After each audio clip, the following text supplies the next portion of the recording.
Yeah.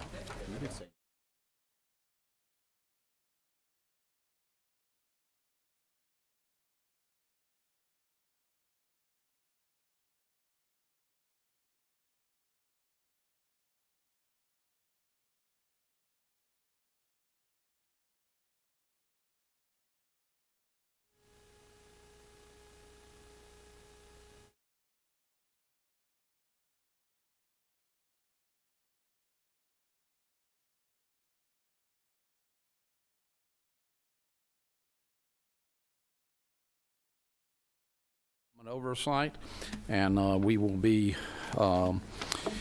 hearing HB 725 and HB 1253.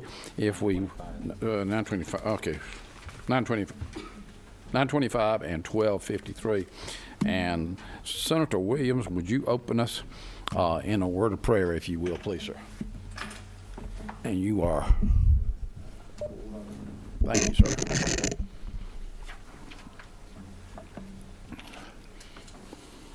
Dear God, we come to you.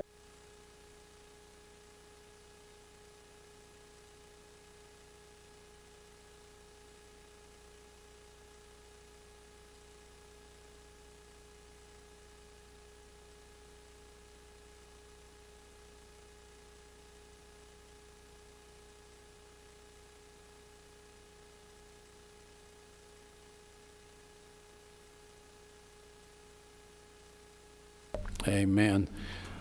Representative Say, I was going to say Senator, but I'll let you start off. And we had heard that, and you've made a couple of changes. We'll let you do that, and then work from there. Okay?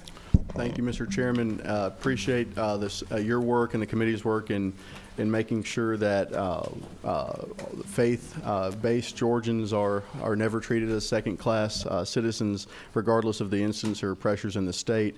We made one minor change. I know we've presented the overall bill, so I'll just speak to the modification on the last sub, which is speaking to the relief that can be given, lines 23, just makes it clear that it's only civil action requesting declaratory or injunctive relief. So it's just modifying that. It's actually scoping it down to be a little bit more in line with Georgia code on most of civil litigation for this area.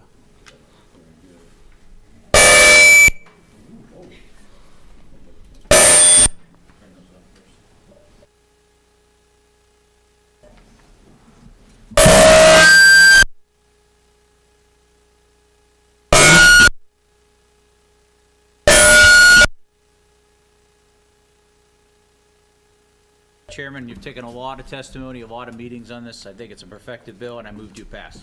Okay. Got a second? Okay. We got a second. Any further discussion? Okay. All in favor, raise your right hand. 1, 2, 3, 4. Yeah, got one dissenting. Trying to count them again. One more time, if you don't mind. I want to make it easy. 1, 2, 3, 4, 5, 6, 7, 8, and one dissenting. Okay, you're off the rules. Hope they treat you well, sir. Take care. Representative Anderson, come forth, sir. Tell us about the great things you have for us. Thank you, Mr. Chairman. Today I bring before you and the committee House Bill 1253. House Bill 1253, currently we're working from a committee substitute, which unfortunately we just found another error in, so I would like to, at the discretion of the committee, to propose an amendment to the bill, which I'll cover in just a moment. Okie doke. LC 473059S. What 1253 does is it creates a classification we call special rural districts for smaller counties where 3 or more contiguous counties have had declining population and declining tax revenues for 3 years in a row. They could consolidate services as they saw fit. They could appoint an administrator and allow them to get some economies of scale that way. This is, there's 37 counties in the state of Georgia that we've identified that, based on the last census data, that would fit under this category. The rankings would be produced by DCA per the bill, and so that's what the bill does. The substitute that I brought before you today Okay. deleted "and all," ALL, on line 27. However, we just realized there's another "all" on line 27 that should have been deleted also.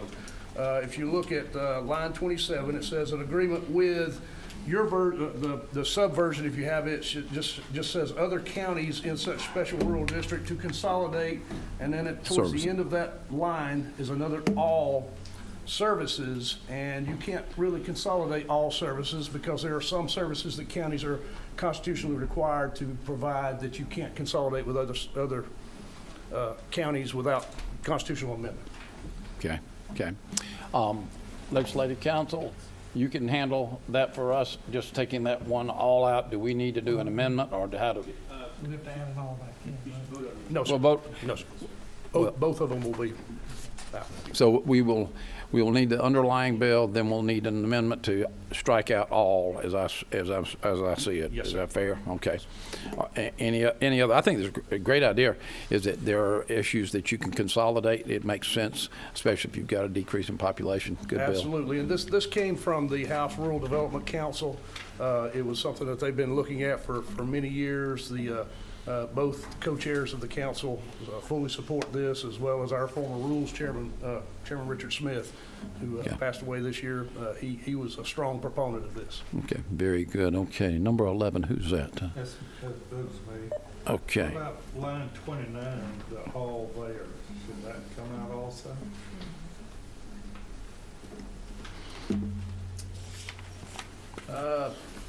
Let's I see. would leave that to the committee's discretion. We've already defined services above that, and all such services would basically, so the services that were defined prior. Okay. Legislative Council says you are correct. Okie dokie. Number 10, Senator Robertson. Yes, thank you. Very interesting piece of legislation. Could you give me an example of what types of services we would consolidate under this? You could be anything that could potentially be not constitutional services. Of course, you couldn't consolidate sheriff's departments. This would provide the discussion of looking at fire services, looking at animal protection, or animal control, things like that, different types of services. And I guess based on the agreement, each county would determine what their financial responsibility would be to fund these services? That is not addressed specifically. That is left up to the basically the governing council of the special rural district. Okay, and that would probably be based on the tax base of each I county and would- their ability to pay? I would say that would be an equitable way, yes, It's sir. a very clever idea. Senator, Thanks, Representative Hanson. Clearly, we have some technical difficulties. In the study that you all performed, did you talk about potentially merging some counties together? I know that discussion has been had. I'm not on that Rural Development Council, so I'm not sure if that discussion was had in relation to this bill and specifically, but that is a discussion that bears consideration at some point, yes. Thank you. I will add that this would be a mechanism to look at the feasibility of doing that. If people are willing to participate in this, that could be a next step. Thanks. Okay, nothing else? When the time is right. When time's right, time is right, sir. Make a motion to pass. Second? Second, okay, we have motion to pass. Second on the underlying bill unamended. All in favor? No. Oh, I do an amendment Nope, first. didn't amend, sorry about that. The next one is to, we have a, down on the end, that's number 2. Okay. There you go. Thank you, Mr. Chairman. Just in terms of a point of order, could you please, when you have a moment, provide me with a copy of our ex officio letters? Because it seems like we have a few special ex officios today. Thank you. Okay. There. Okay, so we've got that. Now we have an amendment to, on line 20. 27, to scratch out all, Yes, sir. and that's the only all we are going to scratch out, Yes, sir. correct? Okay, and that would be for the amendment. Do I have a motion on second? Motion, in a second, okay. Any discussion on that? No, okay. So the bill is, My motion is as amended. motion as amended. And vote on the amendment, so all in favor of the amendment, raise your hand.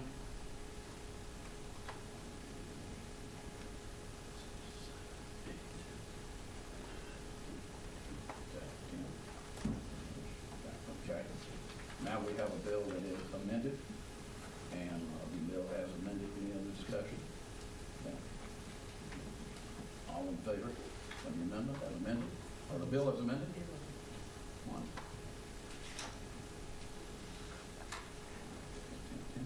Okay, you're passed, all you gotta do is, what? One vote, okay. And you'll need to, see if you can get through, our rules committee. Yes, sir. And, just be nice to me to do so. All right. Thank you. Thank you. sir. Thank you, Representative. I was gonna promote you. Thank you so much, and with that, we are adjourned. Thank you.